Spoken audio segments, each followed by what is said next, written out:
Hello friends.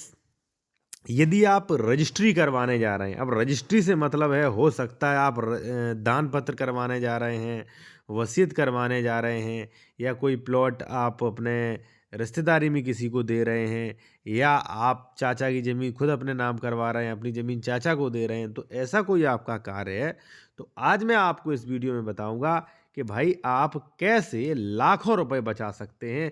चाहे भले ही registry करवाने जा रहे हैं, उस पे भी मैं बताऊंगा कि आप लाखों रुपए की स्टाम्प बचत कर सकते हैं, वो भी लीगल तरीके से, कानूनी तरीके से साथियों। ठीक है, गैर कानूनी तरीके से करोगे तो वहां पे तो फंस जाओगे, आप पे जुर्माना लगेगा, पूरा स्टाम्प लगेगा, आपसे रिश्वत भी लगेगी। ठीक है, तो मैं लीगल तरीके से आपको बताने वाला हूं। और मैं कहूंगा, अगर आप किसी भी मैटर पर विशेषज्ञ द्वारा कंसल्टेशन करना चाह रहे हैं, कोई भी प्रॉपर्टी खरीदने से पहले, रजिस्ट्री से पहले आप डॉक्यूमेंट्स वेरीफाई कराना चाहते हैं, तो कॉन्टैक्ट नंबर वीडियो की डिस्क्रिप्शन में मिल जाएगा आपको। और यदि आप जूनियर एडवोकेट हैं तो ये कोर्ट ड्राफ्टिंग नियम ई बुक देख सकते हैं। इसमें ये सारे ड्राफ्ट आपको फॉर्मेट मिलेंगे, इनकी जानकारी मिलेंगी, आप देख सकते हैं। कब्जा हटवाने के लिए, रजिस्ट्री कैंसिलेशन, दाखिल खारिज रुकवाने के लिए, कब्जाधारी की बेदखली, सूट फॉर डिक्लेरेशन। ठीक है, यहाँ पे ये सारे देख सकते हैं, आप स्क्रीनशॉट ले लीजिए अभी। ठीक है, और अगर आप रजिस्ट्री के बारे में सीखना चाहते हैं A to Z, तो ये रजिस्ट्री का कोर्स भी अवेलेबल है। यहाँ पे आप देख सकते हैं, यहाँ पे सभी ये फॉर्मेट मिलेंगे, और यहाँ पे सभी अपवाद मिलेंगे, छूटों के बारे में भी मिलेगा। ठीक है, यहाँ पे सभी परिभाषाएं मिलेंगी और मापन इकाइयों के बारे में मिलेगा। ठीक है, तो ये भी कोर्स आप ले सकते हैं। ठीक है, जो भी अच्छा लगे तो आप ले सकते हैं। आते हैं सीधा अपने टॉपिक पर। देखिए साथियों, सबसे पहले हम बताएंगे कि रजिस्ट्री में छूट कैसे लें। अब देखिए, रजिस्ट्री हमारे लिए कहना अनुचित है, आप लोग रजिस्ट्री जिसे समझते हैं उसे विक्रय विलेख आज हम जानते हैं। ठीक है, कि विक्रय विलेख में कैसे छूट लें लीगल तरीके से। देखिए, सबसे फर्स्ट साथियों है कि अगर आप कोई भी एक्स प्रॉपर्टी प्लॉट खरीद रहे हैं साथियों, तो वहां पर आपको क्या करना, अगर मान लीजिए ये प्रॉपर्टी है साथियों आपकी 1 करोड़ की। ठीक है ना, 1 करोड़ की मालियत इसकी है, सर्किल रेट। प्रॉपर्टी खरीद रहे हैं ए व्यक्ति से, तो आप अपने नाम न करवा कर किसी भी, आप अपनी माँ के नाम, बहन के नाम या पत्नी के नाम करवा के आप 1 लाख की बचत कर सकते हैं। पहला तो ये है। ठीक है, 1 करोड़ की है तो 1 लाख, और अगर मान लीजिए 10 लाख की है तो 10 हजार। क्योंकि इस पर नियम ये है कि 1 करोड़ तक की प्रॉपर्टी पर सरकार पुरुष की अपेक्षा 1% स्त्री के नाम करवाने पर कम शुल्क लेती है।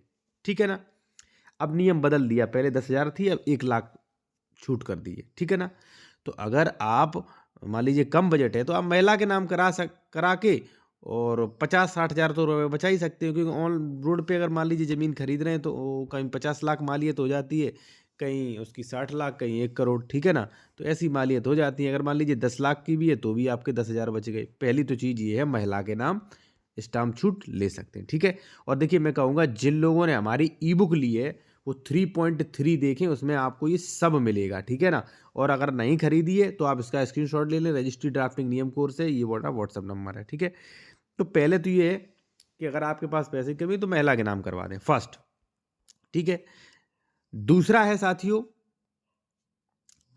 कोर्ट फीस में तो खैर नहीं, आपको जो है वो छूट मिल जाएगी। सेना के जवानों को छूट। देखिए, अगर आप भारतीय सेना तीन, नौसेना, वायुसेना, थल सेना में से हैं, तो भी यहाँ पर आप छूट ले सकते हैं। लगभग 20 लाख यानी कि 2200 वर्ग मीटर तक की आप जमीन खरीद सकते हैं। पहली बार लेने पर कोई भी स्टाम्प शुल्क नहीं होगा, यानी कि यहाँ पे भी आप बच सकते हैं। कई आर्मी पर्सन होते मेरे पास, फ़ोन कॉल्स आते कि सर मैंने तो बताइए दे दी, मुझे आपका नियम अब पता चला, आपने आपकी वीडियो देखकर, तो वो चीज़ पता करें। ठीक है, अगर सेना के जवान हैं फिर भी बच गया, महिला करा के फिर भी बचा सकते हैं आप। ठीक है, दो चीज़ें।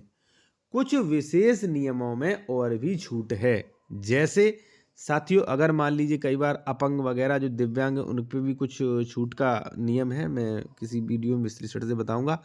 तीसरा चीज़ ये है कि देखिए साथियों, अगर कोई प्लॉटिंग है, ठीक है ना, तो यदि आप डबल रोड पे ले रहे हैं, मान लीजिए ऐसा है कॉर्नर वाला प्लॉट, 2 रोड हैं, तो यहाँ पे स्टाम्प शुल्क का 10% एक्स्ट्रा लगता है। तो अगर डबल रोड पे ना खरीद के 10% वो एक्स्ट्रा कम बचा सकते हैं। दूसरा ये है कि अगर आप जमीन खरीद रहे हैं कोई खासकर प्लॉट, तो जितनी चौड़ी रोड पे खरीदोगे उतना ही अधिक स्टाम्प लगेगा। ठीक है? तो आपके पास अगर कम पैसा की वो आपके पास वो है व्यवस्था, तो आप कम चौड़ी रोड पे खरीदें। ठीक है? ठीक है, 6 मीटर से कम, 6 मीटर से कम हो यानी कि आप 18 फीट की रोड पे खरीद सकते हैं, आपसे कम स्टाम्प लगेगा। फिर 6 से 9 मीटर का क्राइटेरिया है, 6 से 9 पे फिर जो है दूसरी लगेगा, फिर 9 से अतिरिक्त दूसरा लगेगा। तो ये 3 चीज़ों से बचा सकते हैं। अब हम कुछ चीज़ें आपको और बताने जा रहे हैं, जिससे आप बचा सकते हैं, जो नए शासनादेश हैं। देखिए साथियों, अगर आप बँटवारा कर रहे हैं, अब देखिए कई बार ये देखा जाता है कि भाई ए और बी 2 भाई थे, ठीक है? उनका पता था ओ, वो एक्सपायर हो गया, ए और बी के नाम प्रॉपर्टी आई। प्रॉपर्टी 2 जगह थी, ठीक है? ये भी जब वो एक्सपायर हो गया तो इसमें भी ए बी का नाम आएगा खतौनी में, इसमें भी ए बी का नाम आएगा। अब ए ने यहाँ कब्जा ले लिया, बी ने यहाँ कब्जा ले लिया। अब लोग आप रजिस्ट्री मत करवाइए, आप इसका फ़ायदा लीजिए। ये है साथियों बँटवारा डीड, ठीक है? अब आप क्या कर सकते हैं, यहाँ पे आप देख सकते हैं 3 पीढ़ियों के वंशज जो पैतृक ज़मीन चली आ रही है, उसका आप बँटवारा सेटलमेंट कर सकते हो ओनली ₹5000 स्टाम्प शुल्क, 5000 कोर्ट फीस में। तो ए, बी को अगर देखिए ए इस वाली प्रॉपर्टी की बी को रजिस्ट्री कर रहा है, ठीक है ना? मान लीजिए इसकी प्रॉपर्टी बी को रजिस्ट्री कर दी, तो ये पूरी हो जाएगी बी की। ठीक है ना? या मान लीजिए बी ने ये वाली प्रॉपर्टी इसमें से हिस्सा अपना ए को ट्रांसफ़र कर दिया। तो अगर रजिस्ट्री करोगे तो बहुत ज़्यादा खर्चा आएगा। इसलिए आप ये बँटवारा डीड बना लो। ठीक है? बी अपना हिस्सा इसमें से दे दे, अपना हिस्सा इसमें से दे दे, दोनों लोगों का पूरा ट्रांसफ़र हो जाएगा, पैसा बच जाएगा बँटवारा। तो अगर अदला-बदली करनी है और आप ब्लड रिलेशन में हैं, 3 पीढ़ियों में हैं, तो आप ये वाला फ़ायदा उठाओ, रजिस्ट्री ना करो। ठीक है? दूसरा, अगर आप ब्लड रिलेशन में हैं, दान पत्र दे के आप बचा सकते हैं केवल ₹5000 और कोर्ट फीस लगेगी। कैसे? अगर आप पुत्री को देना चाह रहे हैं, ठीक है? पिता, माता, पति, पति पत्नी को देना चाह रही है, पत्नी पति को, ठीक है? पत्नी, पुत्रवधू, पुत्रवधू को देना चाह रहे हैं, ठीक है? सगे भाई को देना चाह रहे हैं, ठीक है? सगे भाई मृतक यहाँ पे मृतक होने की दशा में जो है उसकी पत्नी, सगी बहन, दामाद, पौत्र, पुत्री के पुत्र, ठीक है ना? के पक्ष में अगर कोई अपना जो है रजिस्ट्री करवाने जा रहे हैं, तो आप ये वाला दान पत्र करवा सकते हैं। इसमें देख सकते हैं आप कि किन-किन को बेनिफिट मिलेगा। ठीक है? ये इसमें भी आपका स्टाम्प बचेगा, ठीक है? बँटवारा डीड से भी बचेगा।